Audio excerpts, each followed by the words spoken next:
Salutare lume și bine v-am regăsit pe Let's Play Minecraft. Și în acest episod vom construi un pod de aici până la celălalt capăt. Și avem nevoie de foarte mult lemn și trebuie să ne luăm un alt topor, cred. Dar sper să-mi ajungă toporul ăsta de diamant. Și că tot vă plictisesc. Vreau și eu să construiesc ceva. Cum să trec? Aici. Și mă enervează faptul că tot trebuie să trec prin apă și am hotărât să fac un pod. Numai că nu. Nu știu, cred că o voi face din lemn ca și ăsta. Stejar sau ce-o fi. De unde putem lua lemn, de unde nu se observă. Oricum nu sunt pe multe, dar hai să luăm ceva. Copacul ăsta e potrivit. Stați un pic. Efficiency 2. Putea să fie și mai bun, dar oricum, vedeți ce rapid e porul ăsta. Cât avem? 41. Ne mai trebuie mult. Dacă oricum o să facem din lemn prelucrat. Ne trebuie un stack de lemn normal.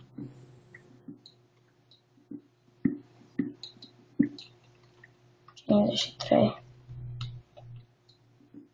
Da, nu ar fi mai evident dacă... Stați, dacă am tăiat numai asta din copac, primul cub, adică ăla, și să cadă tot copacul. Ar fi mai normal, mai realistic.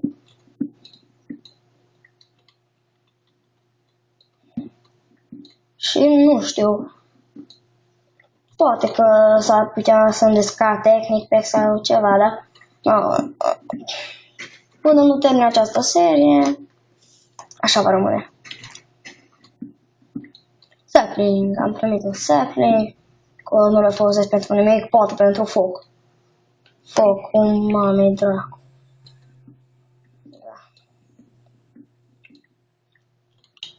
Și nu știu, eu mai mult aș vrea să schimb grafica în Minecraft. Știu că ăsta e esențialul, să fie așa pătrat. Cum, ori? Da, totuși. Da, mie sincer îmi place așa, totuși. Așa e jocul. Da. Mai interesant.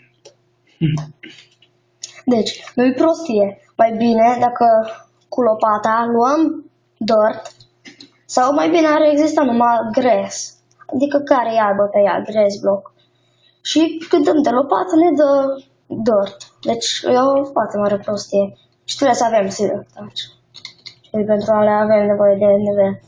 Și deci am văzut că foarte mulți și la Hitpink și la nu știu câți că își fac atâtea eșanturi, au o grămadă de diamante și tot îmi nimeresc fire aspect. Sau poate că au, dar nu au observat până acum.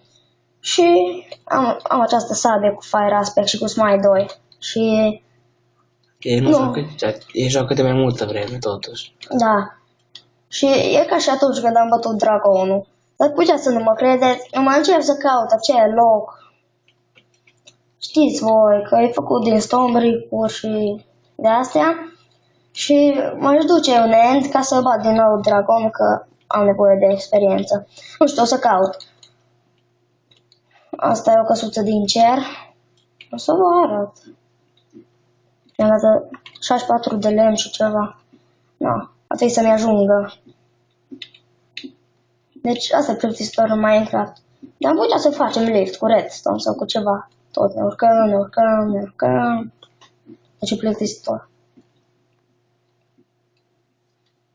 Deci, odată, nu știu cum, a intrat aici un creeper. Cum de acolo? Cum naiba să intre aici, mă? Și mi-am pus deja cușcă. Da. Puteți să ziceți că am ceva la cap. Da, cușcă în casă. Cam așa arată, e ca micuță, dar șmecheră, mă. Principalul, obsidian. Și acolo era un pumpkin și eu tot voiam să găsesc semințe de pumpkin, se face din pumpkin, dar era fix acolo. Cum puteam să fiu așa prost? Nu chiar. Și trebuie să în inventar să mai aruncăm ceva chestii. Eu și am putea să mai aruncăm semințe, o să trebuiască. Scări, ce căută la noi un stack și ceva? Și 28 scări. Mai e că mă duc să mă golesc un pic.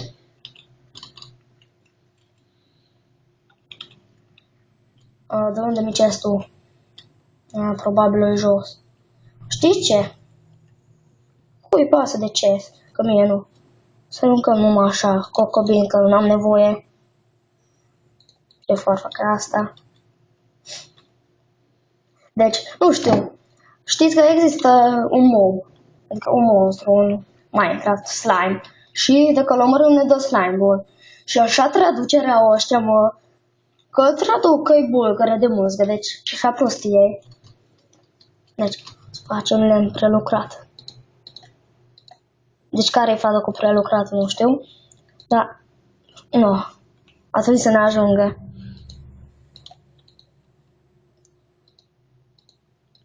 Va trebui să facem și slab-uri, așa cred. Da, va trebui să facem. Mă rog, am aici un crafting table. Îmi fac din 20.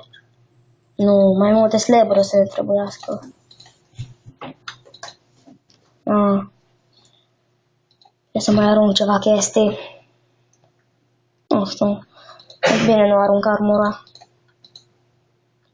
Sau ce-o fi aia. Deci știi ce fază e? Mă duc la spawner să adun XP și sunt zombi care se spawnează cu armuri.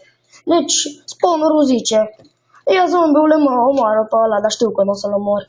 Și îi dă vreo 5 kg de au sau cine știe ce. Deci am putea să începem podul șmecher. Trebuia să mă gândesc mai de mult la ideea asta. Dacă asta nu-mi place mie. Vreau să pun una și îmi pune două. Cam așa.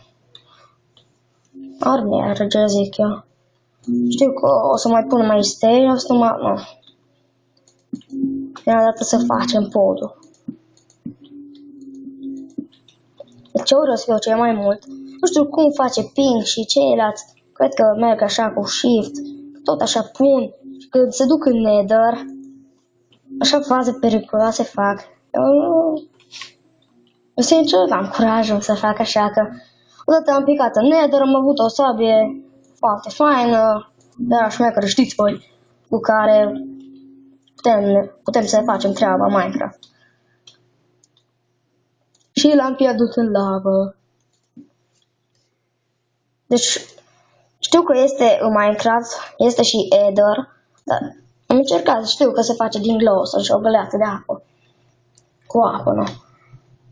Și nu funcționează, dar foarte mulți zic că e un mod. Deci, se creează o lume și care nici nu există, dar foarte mulți zic că există. Deci asta vreau să fiu. Uitați, vreau să pun acolo și îmi bag aici mie. Nu, că face scheme. Nu. Dă dracu. Ce-o fie. Deci, cea mai urâtă fază Minecraft. Când se face seara. E bine că nu plouă. Deci, asta a fost prima parte și mă duc să dorm. Și vom continua acest pod. Deci, bye bye. În a doua parte. Pa, pa.